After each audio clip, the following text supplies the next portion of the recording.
Sport drinks. What's the best recipe? This is mine. First off, good water. That's pretty standard. Got some lemon juice. Squeeze that sucker in. Yep.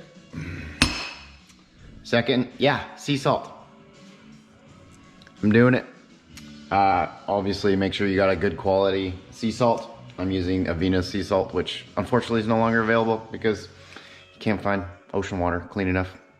Another Avena product, ionic pin magnesium, super important.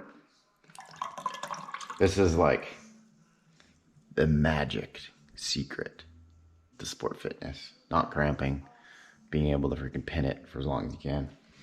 Another cool one is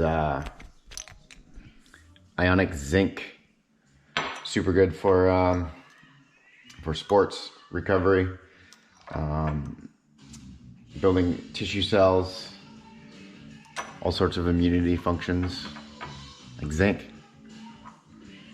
It's good quality mineral, good to have. Make sure it's from a good quality, and mix her up, and you're good to go shred.